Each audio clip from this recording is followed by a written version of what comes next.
Ladies and gentlemen, welcome on the second day of the Prague European Summit. My name is Vladimír Bartovic. I am the director of the European Institute for European Policy, one of the organizing institutions. It is my pleasure to welcome on the panel State Secretary Ivan Korčok from Slovak Republic and also State Secretary Aleš Chmelař from the Czech Republic. I will introduce them briefly in a moment, but before I would like to frame today's high-level chat, as we call it. The official name is the road from Bratislava to Sibiu and beyond. And what it will be about.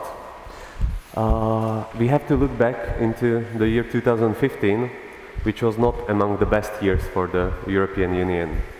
The British citizens had decided to leave the European Union. The migration crisis boosted, and there were serious citizens' concerns about the present and the future of the European integration, and we may say high level of distrust.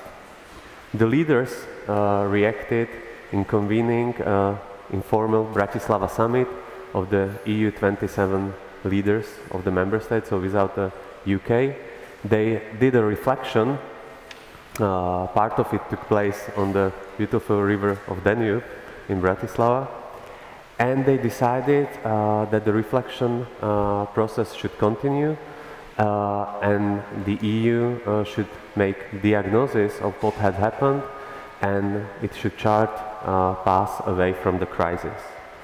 The process milestones or the very important milestone was the Rome Declaration, when the leaders decided that the best future for their own countries still lies within the European Union, and they committed strongly to reform the European Union, that it is able to respond to the new challenges. Currently, we are in the middle of the so-called Leaders' Agenda that was charted already in the Rome Declaration, and which should end at the summit in Sibiu, informal summit in Sibiu, next year ahead of the elections to the European Parliament. And today we will be debating exactly this road from Bratislava to Sibiu. We will be debating or we will be reflecting how it went so far and what we can expect until Sibiu, what could be the solutions for the future of the European Union. And now, as promised, the two discussants. First, Ivan Korčok, State Secretary of the Ministry of Foreign and European Affairs of the Slovak Republic. Since last year, he also serves as Minister of Foreign and European Affairs of the Slovak Republic. Before, he served as government plenipotentiary for the Slovak presidency in the Council of the European Union, and before he had several senior posts within the Slovak Ministry of Foreign and European Affairs. Aleš Chmelař, State Secretary for European Affairs of the Czech Republic. Before being appointed to this position, he worked as a head European analyst at the Czech government office and also as a head of EU economic policy coordination. Before joining the office of the government, he served as a researcher at the Center for European Policy Studies, the largest and oldest think tank in Brussels. So, gentlemen, my first question is the same for both of you.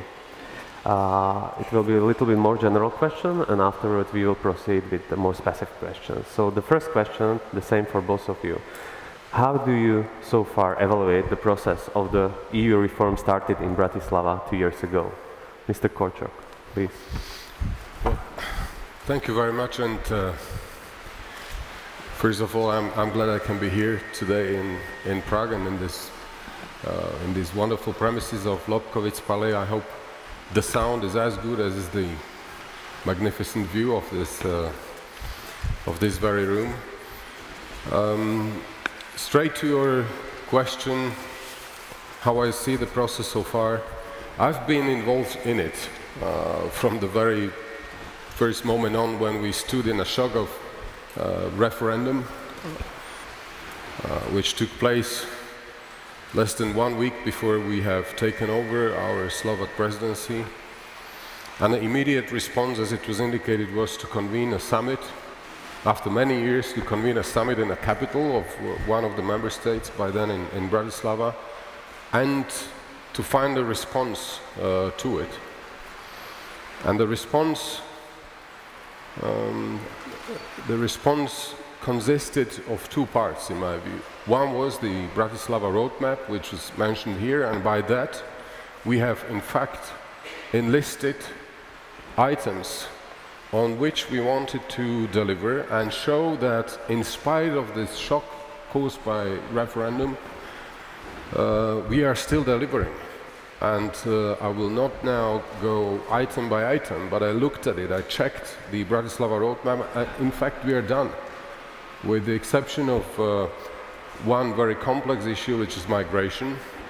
In fact, we can tick off all the items which 2 years ago leaders have put on the list, and once again we wanted to show to citizens, well, one country is leaving, but EU is still irreplaceable when it comes to results that people can feel every day, and that helped a lot Slovak presidency, because that has boosted the whole effort. And within a few months we wanted to show that yes, we can eliminate roaming, for example, and that was not so easy to compel, in fact, multinational corporations not to charge any more additional charges for those who are making the calls or browsing internet when Slovaks are spending their holidays in Croatia. So in that very moment, once again in a shock of British referendum, but still clearly showing the EU, it can only be EU which can help people feel a benefit of it. Second part of that response was, as you have rightly mentioned, and I think we are not mentioning that very often anymore, unfortunately, was the Rome Declaration. I have it here, and this was a very important moment in the chapel, in 16th chapel in Rome, in presence of Pope Francis. 27 heads of state have committed in that critical moment of European history that the EU has no alternative. And 2 years later, it seems, yet another declaration. But I remember by then that was quite something, that there was no one who would even dare question the future of European Union, or would start politically to question the project as such. They committed, and I can quote from it, it's still, I think, very much valid, because in Rome we have, in 4 lines, clearly identified what kind of union we want. In the 10 years, so this is a 10 years perspective, in the 10 years to come we want a union that is safe, secure, prosperous, competitive, sustainable and socially responsible. I think this is fine. This is a very clear framework. Of course, we need to work on details, and they're very, very important, but there is consensus that the EU should look like this. 2, you have mentioned that the leaders have committed to so-called leaders' agenda, and that is a very serious process within which the leaders are trying to go item by item, but the very important part of a building block, and tackle and address the most important issues for the future of European Union. Eurozone, financial perspective of the entire financial framework, social Europe, education, internal market, digital economy. So all those areas are now or have become an issue for the heads. It's not for the bureaucrats. It's the prime ministers and heads of state who are dealing with these very issues with a view to coming to Sibiu and say, well, this is the big picture, secure, prosperous, but we want to achieve by, number 1, completing Eurozone, and there I'll say a few words more on that as well. creating a digital single market where we are lagging behind as a union in the worldwide competition. Social union, some are not enthusiastic about it, but there are many countries who believe that you need to work on this dimension of European Union as well. Security, defense. I was in the room in Bratislava when it took the leaders 1 hour to agree on launching PESCO, Permanent Structured Cooperation and Defense. For years we have been proclaiming that the EU must do something in the area of defense and security. But under that pressure, shock caused by a British referendum, it took them 1 hour, and on the Bratislava Castle they committed to launching PESCO, and we have delivered. So that I do not speak too long in this introduction, my feelings about what we have achieved so far are half and half. On the one hand, we have delivered Bratislava Roadmap, ticked off items. Number two, leaders are dealing with that. My, let's say, less optimistic perception is of the fact that still we are not dealing sufficiently with the legacy that we have inherited from the last 10 years of crisis which was chasing the European Union one after another. And that's the still unresolved or uncompleted Eurozone, banking union. We have seen yesterday a major incentive that came from the Franco-German summit. Still unfinished business in the internal market. I am concerned because in internal market I see a tendency of protectionism unfolding. It seems that enthusiasts about internal market have no problem when it comes to free movement of capital, of goods, but when it comes to free movement of services and persons, all of a sudden internal market is a problem. So Slovak view is either we have internal market with all four freedoms, or we will not have a functioning internal market. So delivery good, but not sufficient on addressing and resolving or coming up towards solution on unfinished business that we have inherited from the past 10 years. So this is this sort of feeling that I'm having. You mentioned in your speech, or I saw there two things which we were able to deliver finally. It's roaming and PESCO. Is there anything else?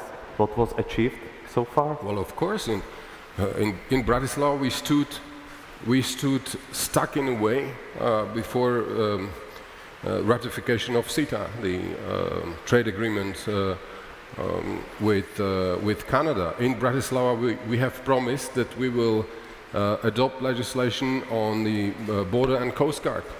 So a fundamental instrument for us to protect external borders. There have been items dealing with the energy and energy security, gas, the security of gas supply, and I can go item by item. I'm quite happy. It has even evolved since as a sort of Bratislava method, which means that it's not only for the Council. I don't want to bother you with the nitty-gritties of what Council is doing, what European Council is, but in fact, this need to deliver on specific issues was elevated on the level of heads. So since Bratislava, we are applying this method that the heads of states are trying to have a strong ownership over issues which are bringing tangible results for people, data transfer and that kind of stuff. Okay. Absolutely, yes. Thank you. Before handing over to you, Aleš, just a note to everybody. There is a slido.com webpage where you can do two things. One, you can draw questions or vote for questions which are already posed, and you can vote in our opinion poll. The question, can I see the question? The question is, do you expect a deal on migration to be achieved at the upcoming European Council on 28th and 29th of June? This will be also my later question to the panelists, but before that, Aleš, please, could you please also reflect on the past 2 years starting in Bratislava? How do you evaluate that from the position of the Czech Republic?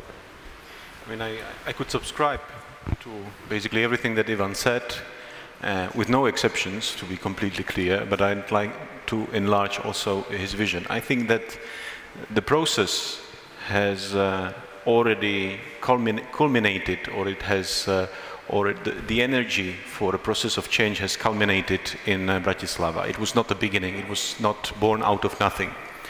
We had a strong pressure for changes in the European Union, and in particular in the Eurozone, since basically the crisis has erupted in 2010. The Eurozone crisis, not to talk about the financial and economic one. We had already in 2012 the blueprint on the future of the EMU, or deepening of the EMU. We had the 5 President report in 2015. We had a global strategy adopted during the summer of 2016. But there was a certain point in time and in our perspectives, which was the British referendum, that did not allow to have an open debate, because that would be maybe unduly or untimely to start the debate before the British referendum, as it would look that we prepare already for one result or the other. And of course, there was a strong willingness among the member states to respect the decision and the autonomous decision of the Brits, and then to see whether we have this discussion with the Brits or without them. At the end, the discussion started in Bratislava just less than 3 months after we saw the results of the British referendum. But I have to tell you a certain public secret, that many member states have prepared, of course, internally for one decision or the other of the British referendum, and have prepared for the debate to take place in Bratislava even before.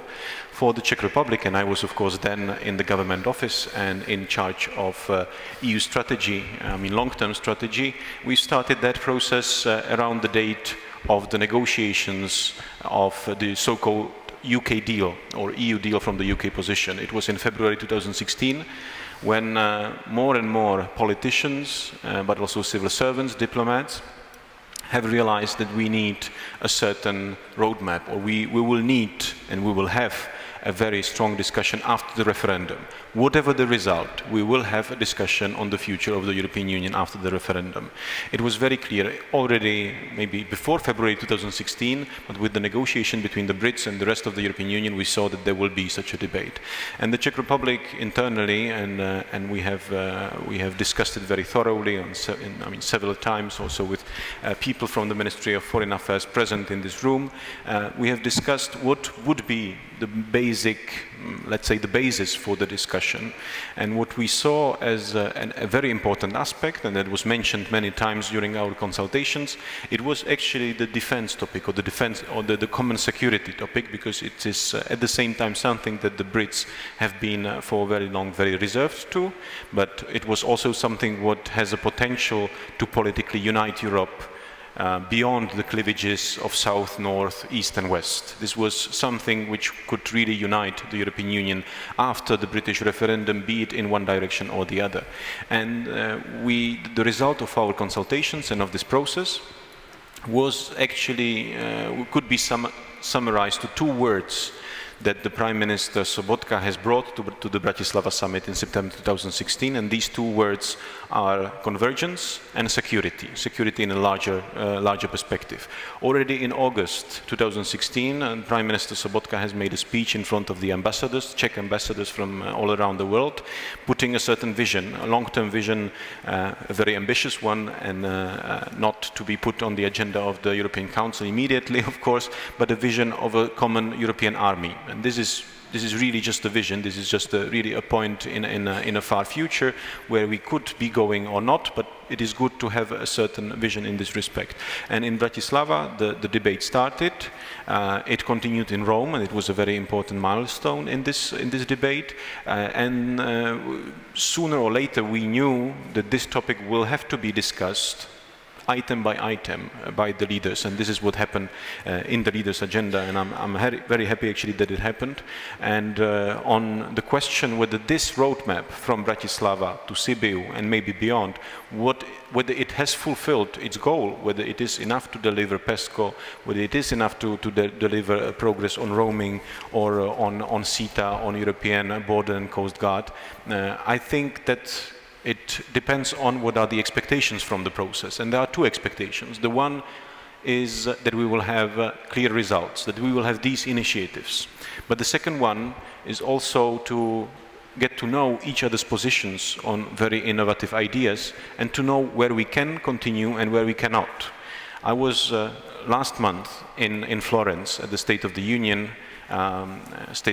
conference, and at the same time I also had an extremely interesting dinner with one of the mayors of a major Italian city.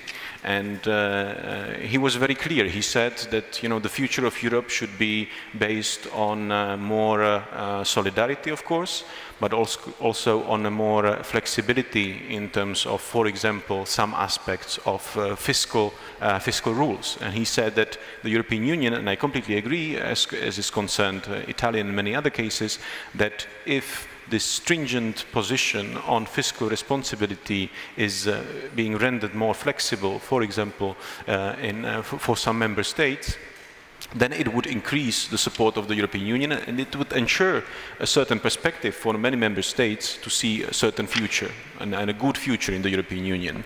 At the same time, 2 months ago, I was in Helsinki, and then again a month ago, and I had a very interesting debate with representatives of the Blue Reform Party, which is a party that has diverged from the True Finns party and is a pro-European party, but saying exactly the opposite message, being that the public opinion on the EU and the EU would strive if we just agreed to agree on the commonly agreed rules. And we have two, let's say, opposite ideas. And if we go in one direction or the other, if we go left or right, if we go towards more immediate redistribution of risks or between more, let's say, more stringent rules, we could risk actually losing one or the other. We would risk a rise of extremism in both parts. So it is extremely important to have a substantial debate on what we do, in what direction, at what pace, and even not doing nothing immediately, in my view, is a good result of the leaders' debate on many issues, including the EMU. That we have some aspects that we have to approach, consensual ones, some aspects that we will maybe postpone or where we will just create a roadmap, but this is already a purpose fulfilled by the process of basically, and I know that it sounds skeptical or conservative, but even doing nothing, but knowing that we cannot do much, is a good result of these procedures. And maybe selecting initiatives and projects where we can do more. I talk about the banking union, I talk about a certain backstop also for the banking union. I think in particular an agreement on how much the risks have to be reduced to be shared is a great result, because we do not risk to lose one side of Europe or the other, and we still keep it somehow united and unfragmented. So in this respect, I think that it was a long-term project, it was a long-term discussion. Bratislava was a historical moment, I have to say, and we will. I think it will be in the textbooks about the history of the EU and of Europe in general. But the debate is longer than that. The debate is continuing, and even if it stops in Sibiu, and if we consolidate what we have agreed, it might not be much, but if we consolidate what we have agreed, it would be a great success for the European Union, and it would be a good mandate for the next Commission to implement what will be agreed between basically Bratislava and Sibiu. Aleš, you already envisaged many of my questions later on, but never mind. I will ask you one important question, and I will maybe join it also from one of the questions coming from Slido. My question was, what was the Czech and Slovak input to that process? Have our countries been able to serve as agenda setters in the whole process? You mentioned already the call for creation of the European army made by Prime Minister Sobotka at the beginning of the process, but was there anything else remarkable? And the question from the audience was similar, whether the Czech Republic and Slovakia are seen as constructive and proactive partners. What are their positions in terms of bargaining power? So. Aleš? Aleš? I haven't heard the last. It's the first one. So okay. Okay, I see. And what was the, so first, what was the input into the process? Input and whether we were able to be agenda setters. I mean, we are, to quote a certain world leader, we have a great bargaining power. But I mean it seriously, because Czechia and Slovakia, and it is no coincidence that we meet here today, almost 100 years after the foundation of Czechoslovakia, have an incredibly important position within the European Union as a certain balance, as a certain center, as a certain, I would say, bridge or a compromise machine, I would even call it actually, within the European Union. I think it was very clear on several occasions where the Czechs and the Slovaks have played a crucial role in calming an extremely frictious situation in Europe. I could quote just one example, but the one is a very tangible one, and that was the result of the Salzburg Summit in August last year of 2017, where we were able to find a reasonable compromise for the whole of the European Union, or at least an initial idea for a compromise for the whole of the European Union that would be acceptable at the end, of course, with some reservations for all the member states.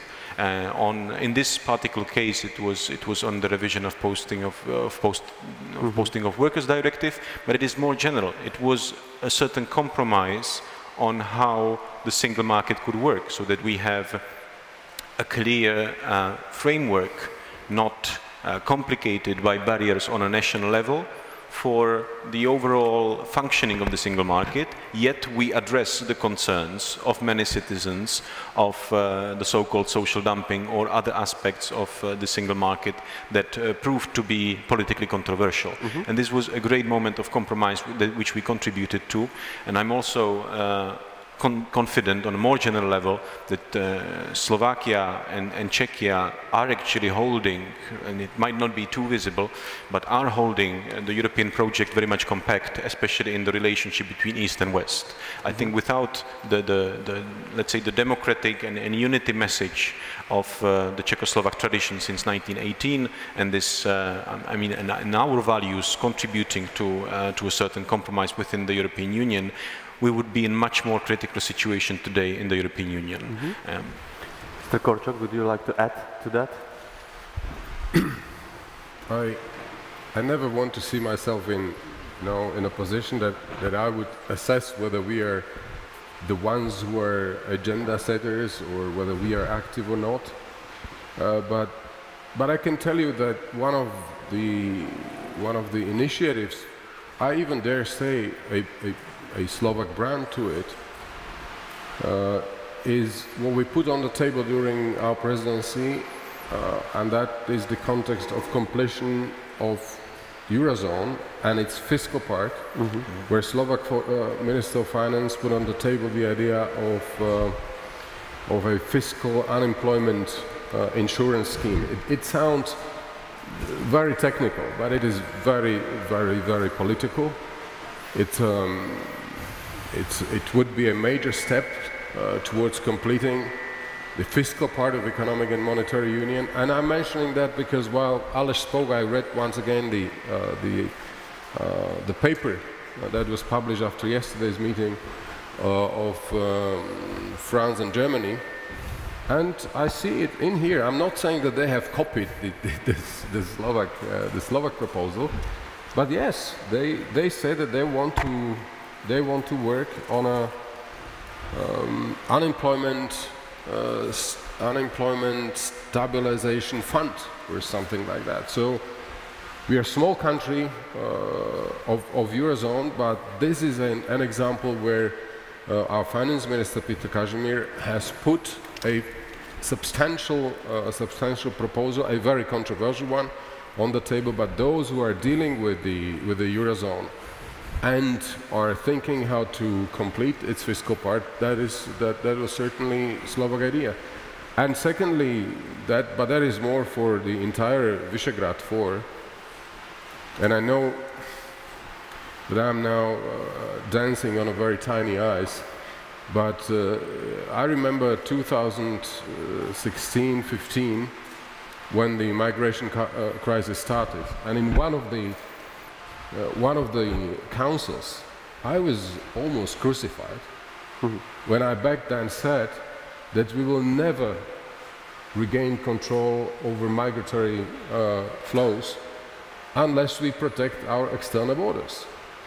That was politically incorrect statement just 2 or 2.5 years ago, because the then approach was, well, they're coming and we have to distribute.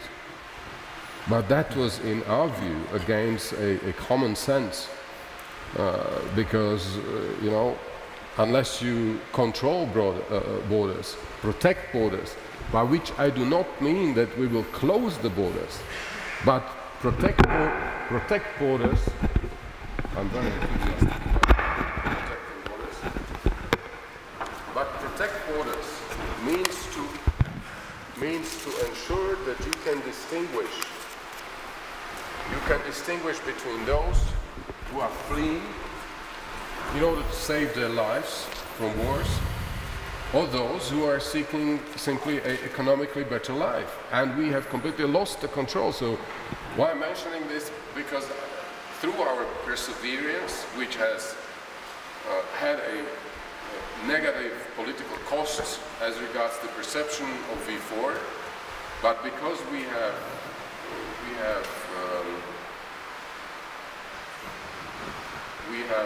taken those costs. I'm reading the draft European Council conclusions for next week, and the first 2 paragraphs are dealing with something which by then, just 2.5 years ago, was perceived as totally politically incorrect. So we are not, certainly not Slovaks or Czechs and Slovaks or V4, the ones who would like to portray ourselves as those who are setting agenda and we are in the lead. No, we are not. But there are a few issues, and I have mentioned 2 of them, Eurozone and the solution of migration crisis, that I think are the result of our common effort. You took up on the 2 areas which were debated yesterday, actually. They were debated in Bessemer Castle, and we have some conclusions. It looks like France and Germany reached deal among themselves on the reform of the Eurozone, on the creation of the Eurozone facility, of Eurozone budget, and it looks like they found also common ground on the reform of the migration policy. So I would like you to comment on that from the perspective of how the deal reached between France and Germany can succeed on the level of EU27, and more concretely, what do you expect from the upcoming European Summit? Whether already some tangible results or decisions can be achieved. Aleš? Well, that's a very good question. There was, I mean, the question was that is opinion asked, poll whether given the internal development in Germany, whether do you expect a deal on migration to be achieved at the upcoming European Summit? You can see that people in the audience are quite skeptical about that, but there are still 1/5 of those who are more positive. So what are your views? well, again, I'll try to start with this, and then I'll of course come back to yesterday's declaration and to the meeting, which in my view is also historical to a large extent. It is also not out of the blue. It was a result of a longer process. But indeed, and this is the question of the year actually, whether we can reach a deal at the upcoming European Council on the aspect of migration.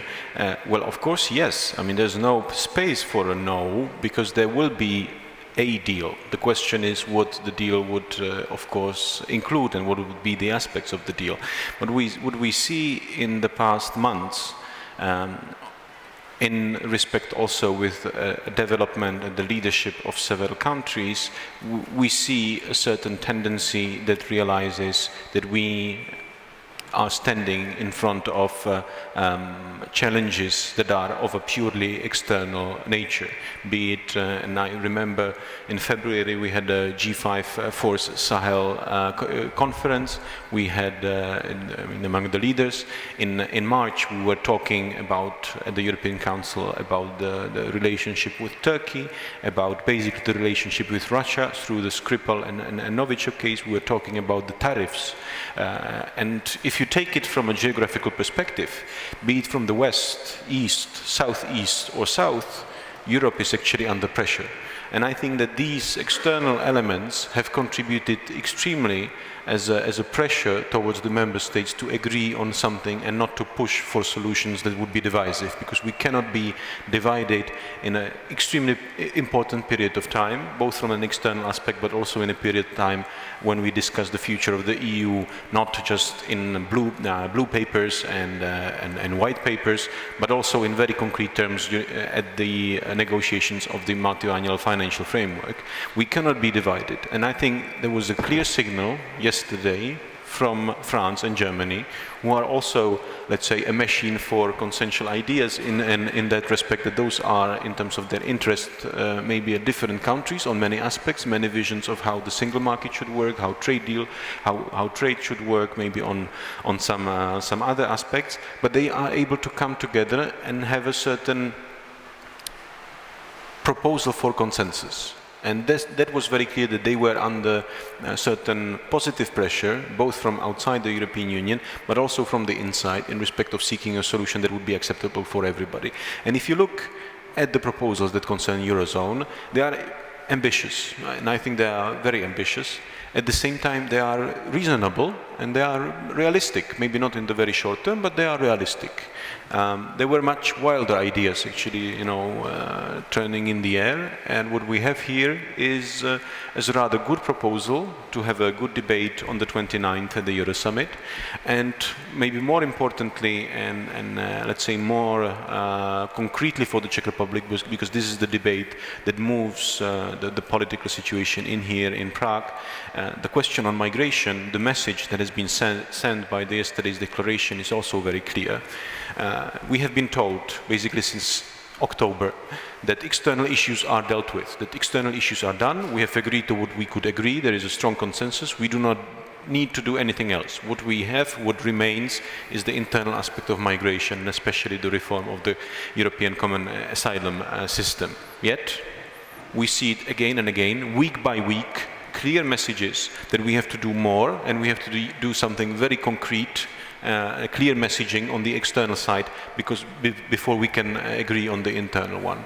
And in this respect, I see it as a great step and a great preparation for the European Council, and I think a very promising one. That is why I also say that I expect a deal at the June European Council. We have missed, or we are close to miss, two deadlines actually. One from the Maltese presidency on agreeing a consensual solution to the common European asylum system, and the second one will close to miss if we do not agree. But I think this is something that the European Council will not allow. We will have a deal. I believe that this deal will not include many ideas that have been revolving and flying in the air for the past almost 3 years. But it will be a deal. It will include external dimension, and I think it will be an important one. For Eurozone, it's completely symmetrical. You have, in that declaration, you have a clear message of risk reduction, and at the same time of tools of risk sharing. And this is exactly the symmetrical situation. This is what we need also in case of migration, to reduce risks and then to be able to share them when their volume is not excessive. And this is extremely important. Just to be crystal clear, there will be deal, and compulsory relocation quotas will not be part of the deal. If that's actually what I think that many have answered by saying no, was thinking that we will not agree on quota. That was this implicit, almost a pressure, that agreeing on a consensual solution means accepting the mandatory relocation scheme. And I mean, before it is done and before it is agreed, nothing is agreed, of course. But I believe that this pressure is not here anymore. And this is extremely important to have a united position within the European Union. Thank you. Mr. Korčok, your expectations? I agree with Aleš. We will have a deal, but that does not mean that this deal will please everyone. It cannot please those who are convinced that still mandatory quota is a response. That those who still believe that this is the recipe for regaining control over migration, they will be disappointed. Because heads of states in the European Council, they're deciding by consensus, and by consensus it cannot be accepted that mandatory quota would be a solution, full stop. But I too agree with Aleš, it is good that we have recognized the obvious fact that in a mid and long-term perspective, we can only cope with this issue if we move towards its external dimension.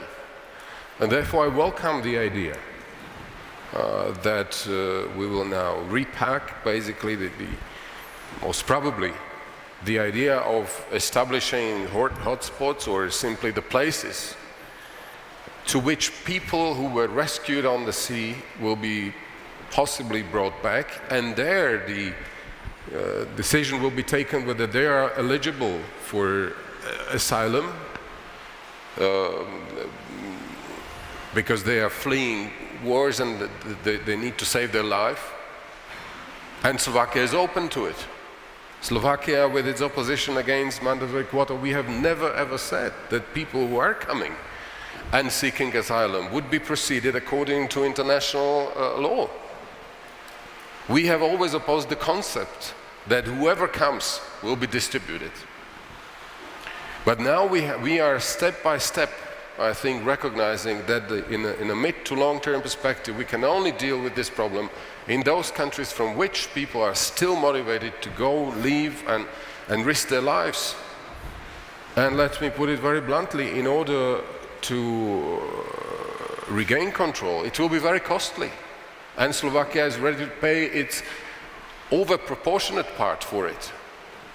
So we will need to invest more in those countries so that their citizens are not motivated to leave. I've read somewhere that in Africa there are still 6 to 8 million people stand by, in fact, and just waiting to move, because and they are attracted by us, by European continent, by the perspective of a decent life. If you look at it globally, we can't have a deal which will, just by having the deal, resolve this for good and forever. That would be naive. There are more than 200 million people on the move globally. 60 million of them were displaced, they've lost their houses, they're risking their lives. So this is a phenomenon which we'll be facing for decades from now. But at this moment we are struggling as a union, and I think we are moving in the right direction to finding a solution, or at least a recipe on which we can agree for this particular moment. And the numbers and figures, they confirm that the path we have chosen is right. There are 95% less of those who are coming to the European Union compared to the peak of crisis in 2015. So in a way we have achieved something. Your statements had serious repercussions, because there is a number of those who think that the deal will be reached, raised by 10% to 30%. So both of you were positive the deal will be reached. Will it be during the next summit? Yes or no? That's what Aleš has said, and I agree with him. Yes, it will be agreed next week. But once again, if somebody expects that this is the deal and then it's over and we will live in a paradise. I was in Stockholm yesterday. This is a huge internal political problem. Look at Germany. Do we really believe that next week everything can be resolved so that there is a deal for Germans themselves as well? No, this is naive.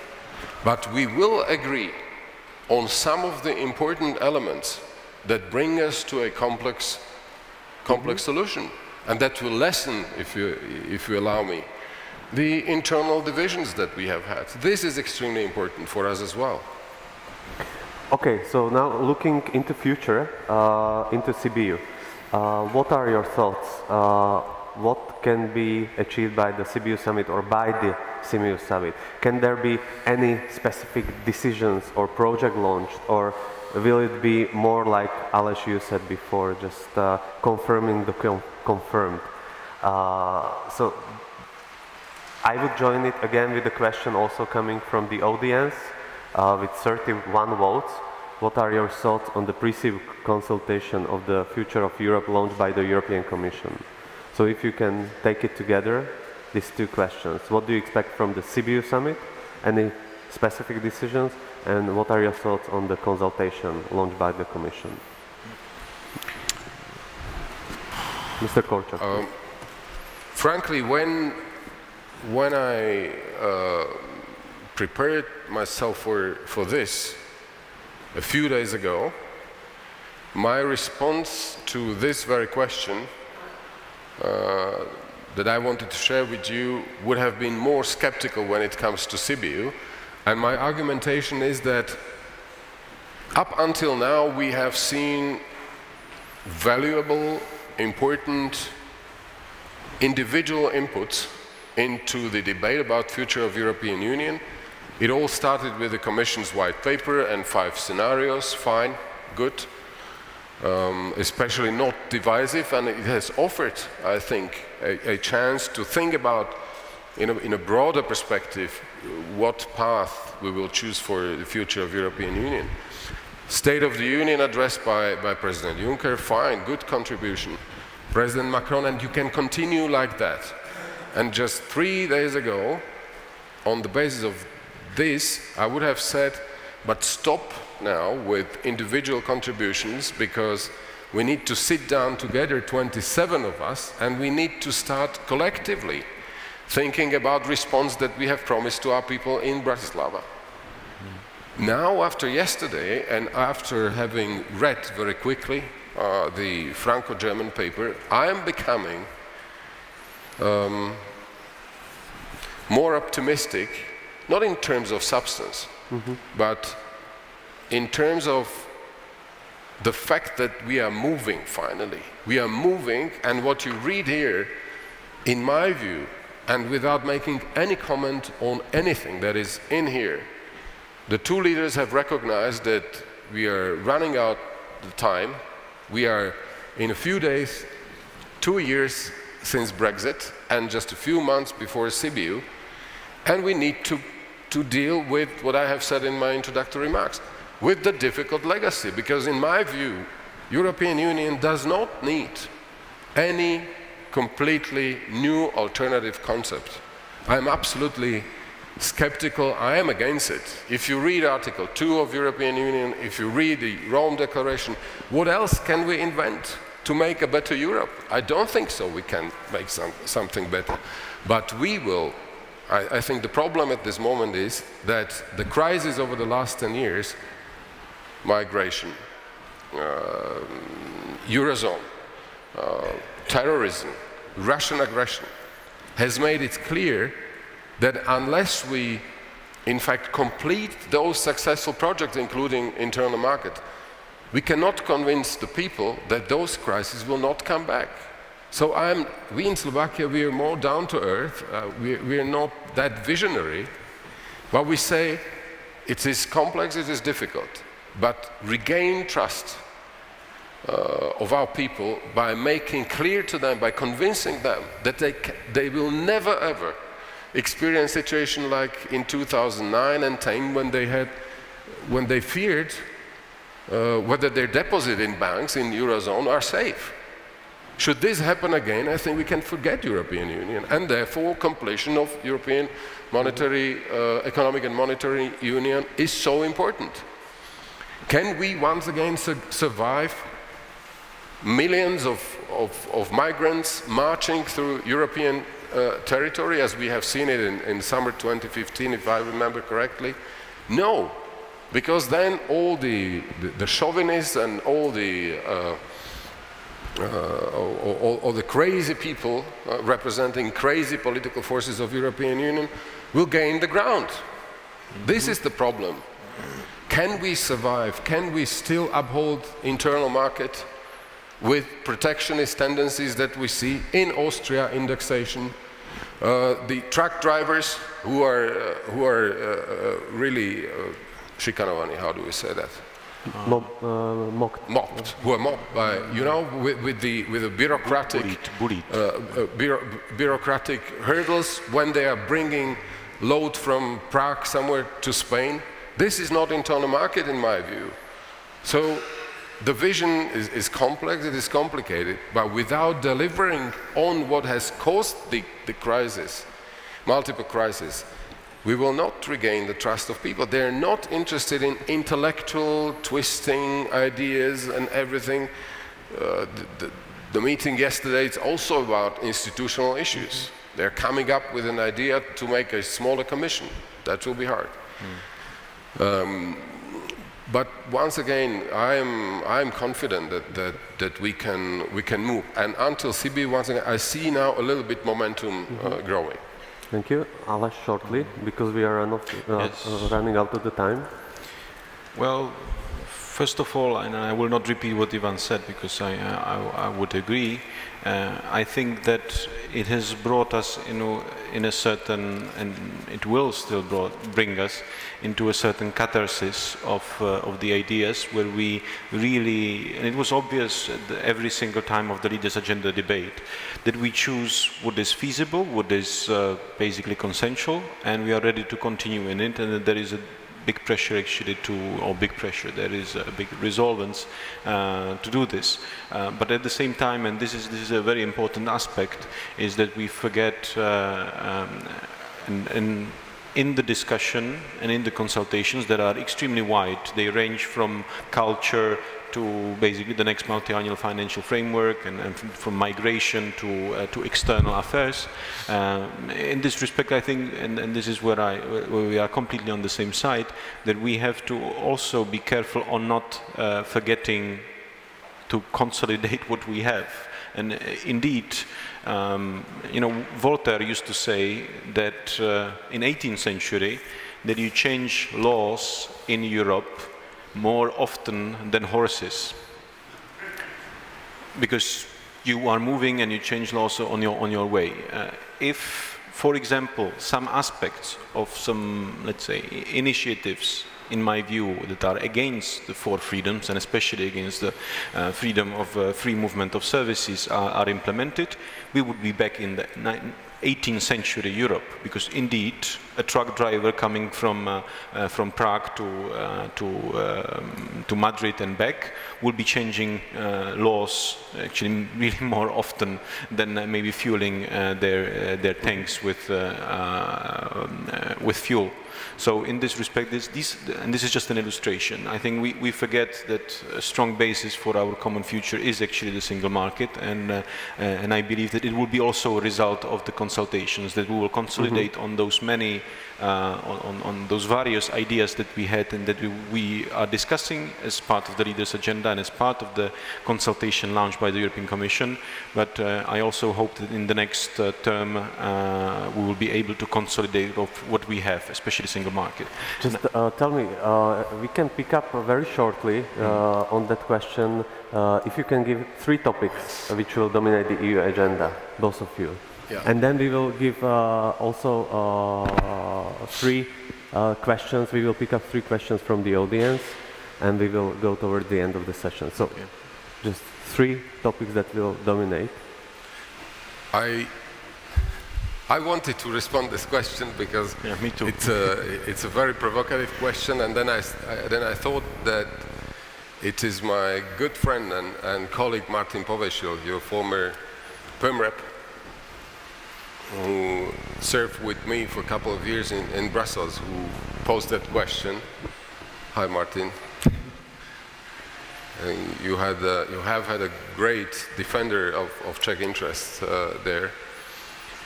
And Martin, you know, you're surprising me with that question, because you're asking about Commission and Parliament. You're not asking about the Council at all. So you have left the Council, that's right. We have talked about the Council until now, so yes, maybe that is the right question. As if there would be just the Commission. I see Pavel Šveboda here, of course, or the Parliament. And Martin, the problem in that question is that who cares about, what is it, the current agenda of Commission and Parliament? This is partly a problem that we see, because it seems to me, and I have a member of Parliament here from Slovakia, very often the problem in Brussels is that the three institutions that are participating in legislative process, the Council, Commission and the Parliament, they predominantly see the European Union from their individual perspective. There is nothing like three topics for the Commission, for the Parliament. There are three topics for the EU as a whole. And I'm not playing with the words, but the problem once again is that we, three of us, the Council, Member States, Parliament, representing people, and Commission as independent key body for legislation, we have to work together. So Martin, here I would confront a little bit the logic of your question, but in my view, it will be migration still, even if we have a sort of agreement on some of its elements next week. I hope it will be the whole economic area where I would be happy if we could make progress on economic and monetary union, but that's not the legislation. We need politically to put it on the table. Internal market, and thirdly, and that's my point of concern in this debate about future of European Union, we will be busy with what's happening around us. Because in the EU and in the context of debate on European Union, we are completely inward looking. All the time we believe that the world is saved and we are saved in European Union when we find a solution about internal market and about the posting of workers and important pieces of legislation. I mean, we have to wake up in Europe, because I think the major challenges that the EU is facing in the coming years are coming from the external world. Every day you wake up and you are astonished. Today I woke up, United States is not anymore part of Human Rights Council. What comes tomorrow, I don't know. The problem of the debate about future of European Union, I think partly, please don't you will quote me anyway on it, is that we have completely omitted the foreign policy. If we as a European Union want to sustain, want to protect, want to defend our interests, it will be decided very much on a global scene. Because look back at those 10 years, in fact, majority of problems that have then led to the crisis were triggered by external developments. I mean, the debt crisis, which has discovered the flaws in the construction of economic monitoring, which was launched by financial crisis outside. Russians have challenged the order after 1989, those Russians with which we wanted to create a strategic partnership and to which we have offered partnership for modernization. Completely different world. We are now facing, I think, a strategic challenge, and we are not aware of its dimension yet, and that's the completely changing essence of transatlantic relations.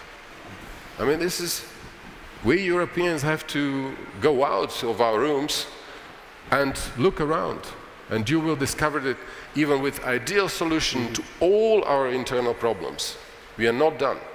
So, 1, 2, Martin, migration, I hope economy and especially Eurozone, internal market, stop protectionism, and 3, external dimension.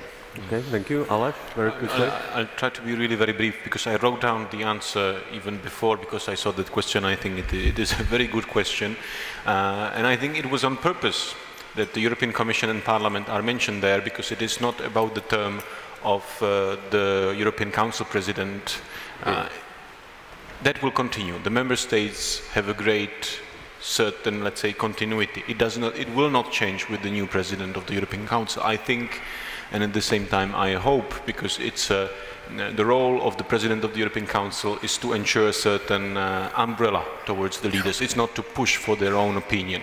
So in this respect, I hope and I expect that this will not change. So the priorities for the European Council will be much more long-term and will not stop by the European elections or by the end of the Commission term. And why I think it was on purpose is that there are indeed topics that will be current and that will be important to be dealt with, or at least to be progressed on during this Commission's term and this Parliament's term. First of all, well, maybe not completely first of all, but an important topic which I think will be defined by the end of the Commission's and Parliament's term is actually the leadership and the direction of the next European Commission. I think it is extremely important to know and to have a clear consensus among Member States on the general direction where the European Commission, with the way of working and of its methodology, is actually aiming. I hope that this will be in a direction, as I said before, of consolidation and of certain aspect of deepening of what we have, be it in security or in the single market. But this is a long-term thing. But it will be decided before the changeover in the European Commission, certainly. Two other aspects that will be extremely important, and I agree that single market and migration and also Eurozone will continue, but I would put them in the perspective of the European Council, let's say, more long-term continuity. But the other two topics that are very important and where it will play a role, the European elections and the end of the Commission terms, is the MFF, of course. And then I also believe that it would be the external aspects, as mentioned by Ivan. It means the external pressures, where I see very good leadership from the European Commission today, and also from the President of the European Council, to be clear on what we want to achieve, to what extent we want to be active in external policy, to what extent we will respond, let's say, in a united way and an institutional way towards the challenges that we have and towards the external proposals from the outside. So it will be actually the MFF, the external aspects, and the question on the leadership and the direction of the next European Commission. Okay, 3 quick questions from the audience. Are there any? Okay, Andrej, please, Martin, and who was the third one? Okay, 3.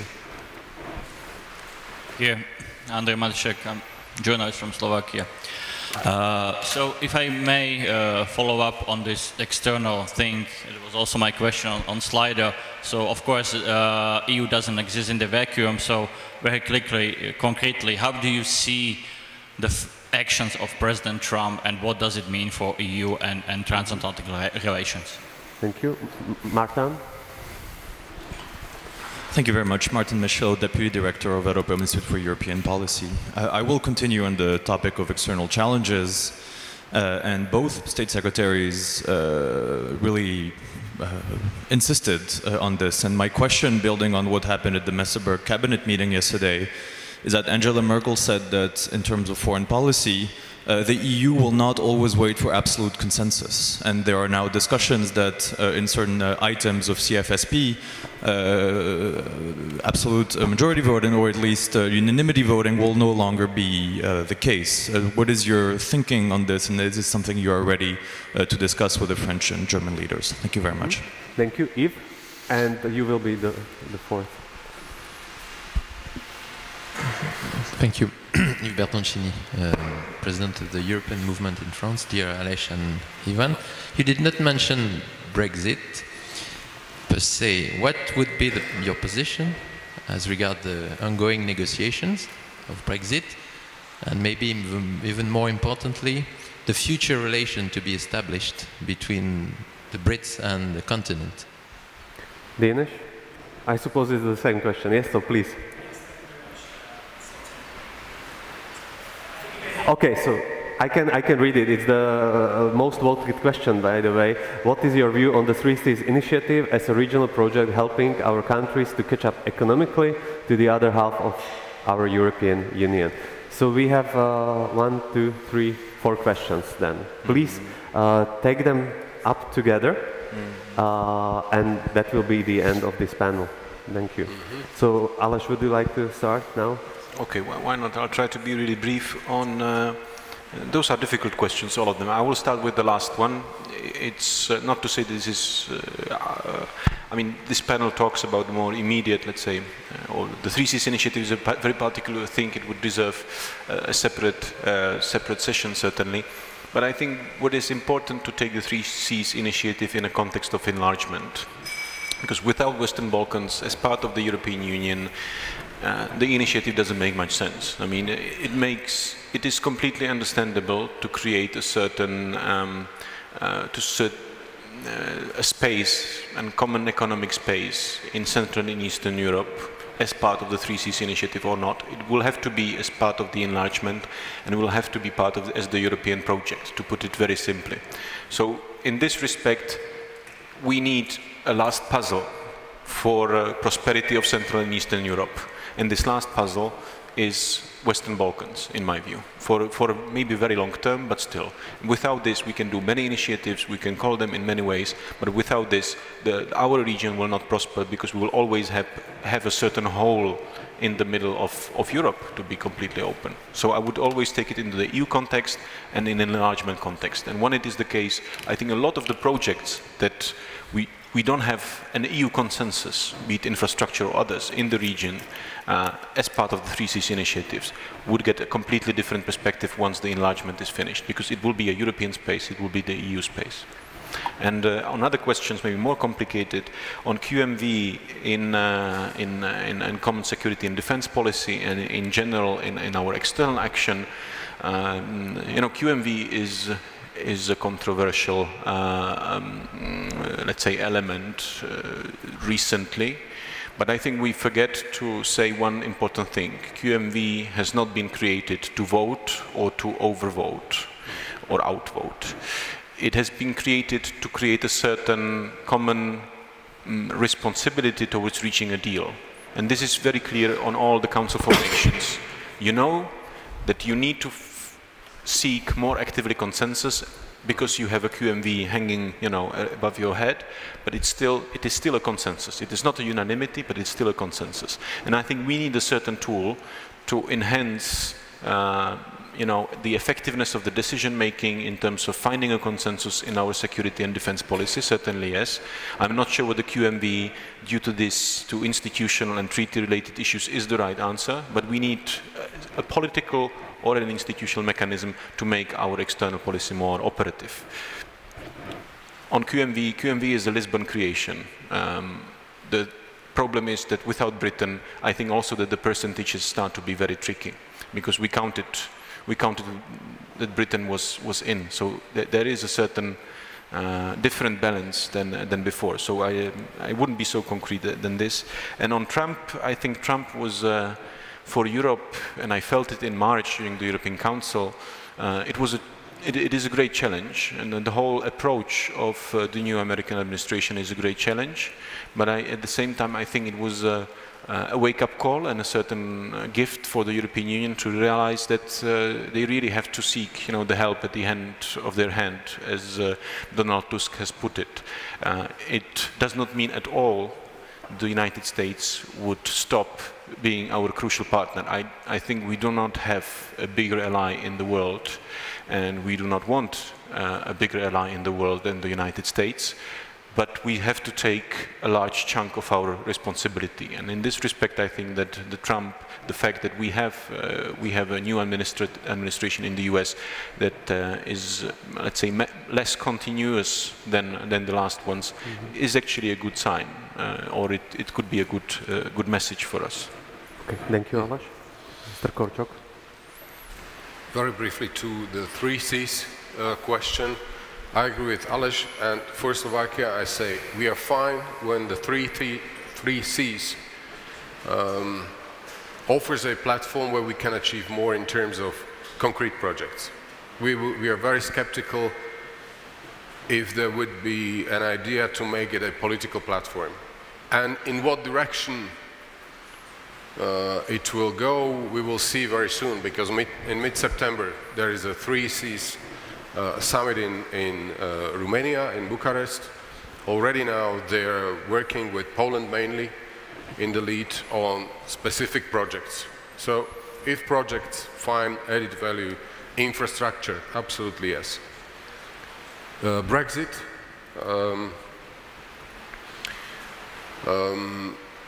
At this moment, I think that the problem starts to be time, because we thought, on the basis of initial negotiations that we had about withdrawal treaty, that by today will be more or less done with the agreement on what conditions the United Kingdom will leave.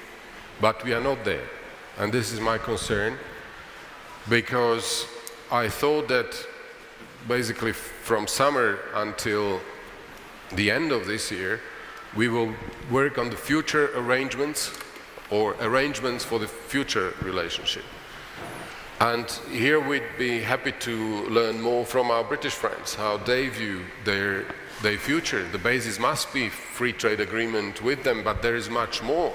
And Slovakia absolutely supports that we will have a special relationship with the United Kingdom, because this is not a country. This is the country with which we have been working on common legislation and law for more than 4 decades. So we are not starting from scratch. I absolutely support, let's say, the British approach and signals that they're sending out, that this must be a special relationship.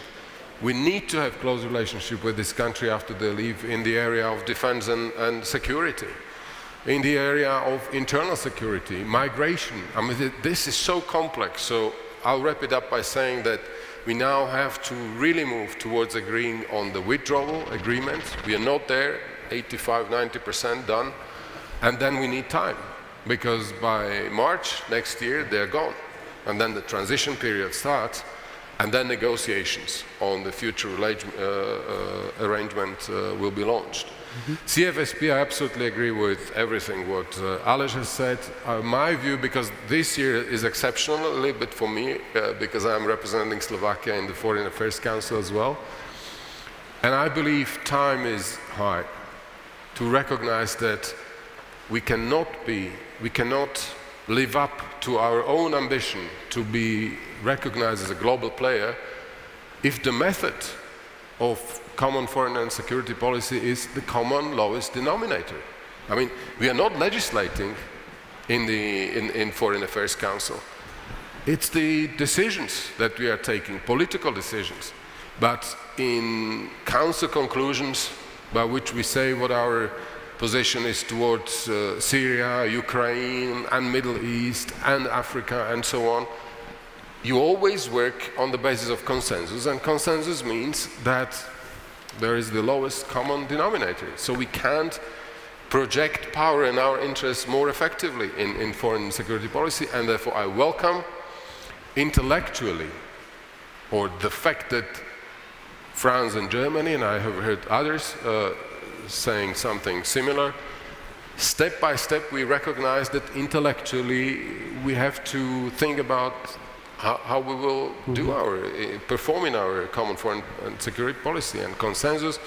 It is appropriate, I think, that also makes sense, but we see how influential we are in the world.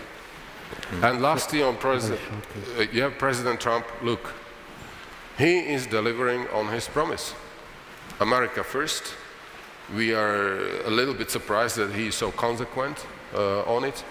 Number two, Aleš said it very clearly. This should be seen as a chance, but as a must for us to take the destiny in our own hands. But it will be costly in terms of defense, of course.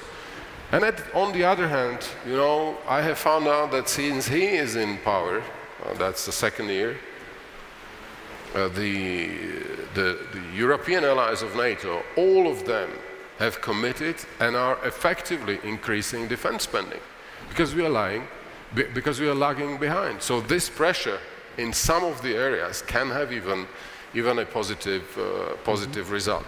But lastly, I am the one who has been dealing with the EU over the last I don't know how many years, but I am the one who is convinced that it would be a tragedy for the West as a whole if we would really weaken or even destroy the transatlantic link. Because at this moment, the challenge globally is the challenge that is posed at the West as a whole. It's not about America being challenged individually and us. It's the West which is challenged. And that can only be, I think, faced and confronted if we are together. Thank you very much. Thank you, Mr. Korčok. Thank you, Aleš. You have given many positive views, and you have raised probably also expectations. You have raised definitely the level of optimism in this room regarding the migration deal. It reached more than 40%, I think, now. So, ladies and gentlemen, please join me in showing a big thank to both panelists.